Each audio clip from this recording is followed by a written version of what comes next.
everyone, welcome back to my channel. So today I wanted to talk about overcoming depression. I wanted to give you all my story, and I wanted to give you all a few steps that I took that helped me overcome my depression and helped me from getting over committing suicide, etc. So let me give you guys the story. So in the year 2015 was the year that I nearly committed suicide. And looking back on it now, I mean, I was really upset with myself that I allowed my mental state to get so ill that I wanted to commit harm on myself. And I think probably it's because I probably didn't love myself as much as I love myself now. And looking back on it, it really hurt me to know that I tried to do something like that. But anyhow, so let me give you guys a story.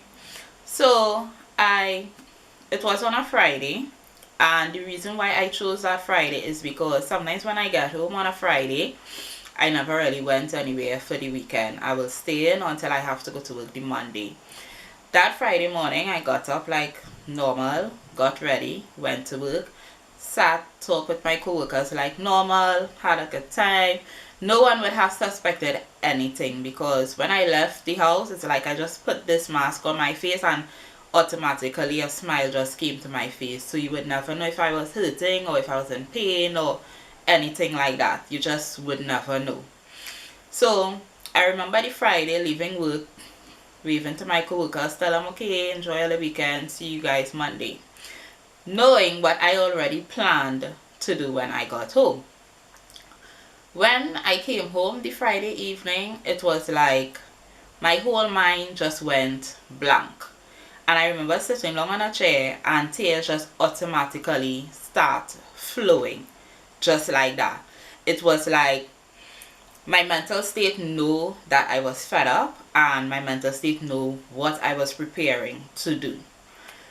So I remember I had everything laid out on the table. It was like I was going to have dinner or something. I had the pen, I had the paper, I had the poison, I had everything prepared, ready to sit down, ready to write out my letter, ready to take what I have to take. And the thing is, I planned it so well because I knew that I made no plans with anybody that weekend, and I knew nobody don't really show up to my apartment unexpected or anything like that. And it's so funny looking back on it now, exactly on what happened that night. So anyhow, when it is I was organizing, tears flowing, had the pen in my hand, I've had absolutely no idea what I'm going to write. I just know I'm going to write something. My phone started ringing. So when my phone rang, I don't think I answered it. I think I just looked at it and I didn't even bother to answer it. And it rang again. And I think with the second rang I did answer. I can't even remember what I said, if I said anything. All I know, my friend on the other line, he was like, I'm coming over now. And he didn't live too far from by me, so he was at the door by within 5 to 10 minutes. When he came, he immediately, his eyes turned like really red. Because I mean, seeing your friend in that kind of pain and seeing your friend wanting to do herself something like that, I mean, it will take a effect on anybody. And at that time, I remember he was like, Gil, what going on? What you doing? Why you doing this and stuff like that? And when we look back on it, it was really strange for him to call, because I remember the following weekend or the weekend way before that or however, he was supposed to be in not in Port of Spain. I think he was supposed to be in San Fernando for some lime or party or however. And when we look back on it, he say he just got these vibes. In Trinidad, we always say we get these vibes, or you know, you get vibes for you to do something or go and check on somebody or make a call or something. He said he was lineman and he just got these vibes of somebody say, of something telling him to call me. And usually when he calls, like one time he doesn't get through, he will just send a message later on or something like that, and that's the end of it. But he said he just get a strange feeling that he needed to have to call and to come and check on me and etc. And I mean, looking back on it now, I really was disappointed in myself that I wanted to do that harm to myself, and I didn't think of the effect that it probably would have had on other people. I didn't think, well, you know, I have a little sister and I now have a little brother, but I didn't think like how she would have felt at the time, because I know she looks up at me and she's always so happy to see me and spend time with me and etc and stuff. And you know, I didn't think what it would have done to people, to my family, what it would have done to my coworkers, what it would have done to my dad, what it would have done to my aunt. You know, I just didn't think about it. And I remember after that coming and happen, I didn't tell anybody anything. I didn't think anybody really suspected anything, because I'm a person that really doesn't show much emotions. I had one time somebody told me I'm very emotionless, but sometimes someone who doesn't show a lot of emotions is sometimes the people who have like a lot of emotions inside. They just don't really show much because we don't really want people taking advantage of us or taking advantage of it or anything like that.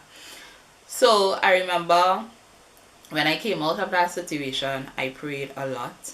I went into just aligning myself, aligning my aura, aligning my spirit, going into like really deep meditation. And I also did a lot of fasting.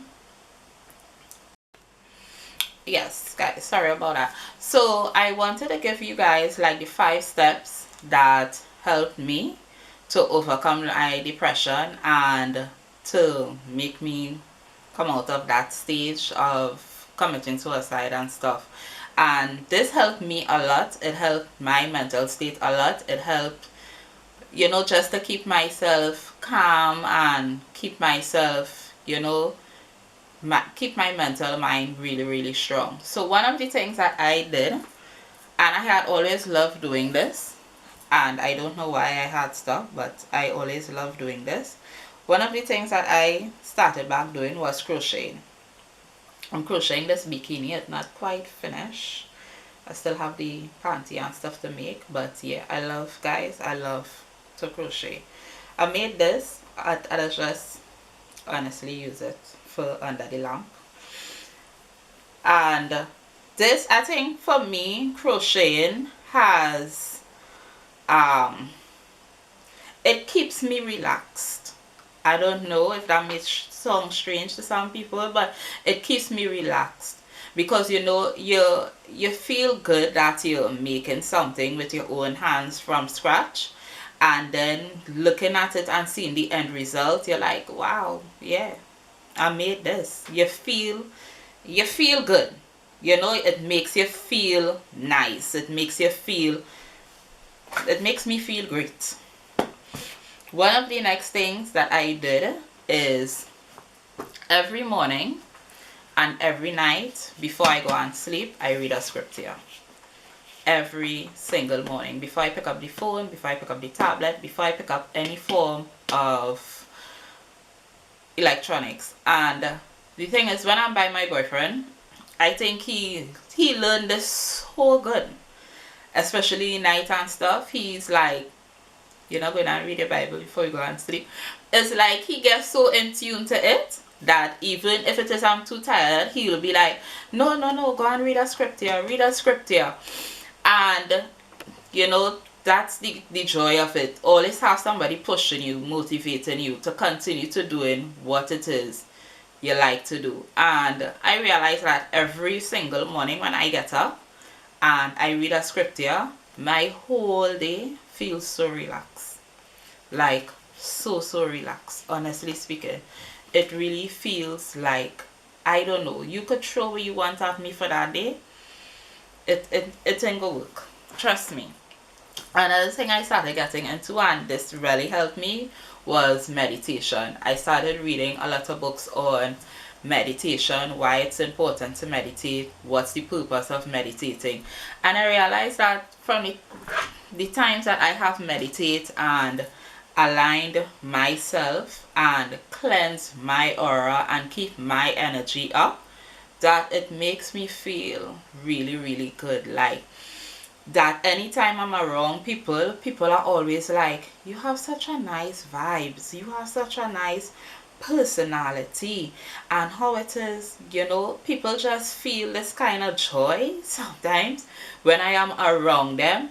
And that for me is a very good thing. I love that, because I don't want people around me and they're feeling awkward or they're feeling funny or the feeling that kind. No. I want you to feel yourself around me, and I want your aura to feel strong when it's around me. I want you to feel positive. You understand? And to me, that is the type of people you have to keep around you. Don't keep somebody who, you know, is always negative about something all the time. Like, why are you always so negative? You understand?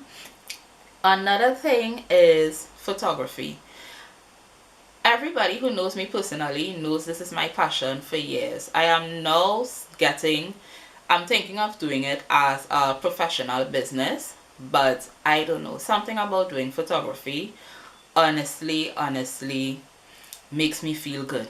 Like really makes me feel good. Like taking a picture and looking at it and being like, wow, I took that picture. Like, do things that make yourself and boost your confidence and make you feel good, that when you look back on it, you're like, yeah, I did that. I took that picture, or I crocheted that. Do things that make you feel joyous. You understand? And oh, if you guys want to follow my photography page on Instagram, it's Apollonia Trumpet Photography. I'll put the name somewhere down there so you guys can see. Yeah, and to me, when I started doing these things, it honestly has helped me a lot to continue to uplift myself, to continue to uplift people around me, that people know that if it is they're going through something, they will message me, they will this, they will that. And sometimes every night I always make sure and pray, you know, and ask God, ask the spirits to make me say the right things that will help these people in need, that will help people, to uplift people. Never let me talk down on somebody, never let me look down on somebody. And I just want, like, every time you're feeling depressed or you're feeling some type of way, make a list. Make a list of 10 things that makes you feel happy. And every time you're feeling that way, look at the list. Trust me, look at that list and you will just feel a sense of joy within you.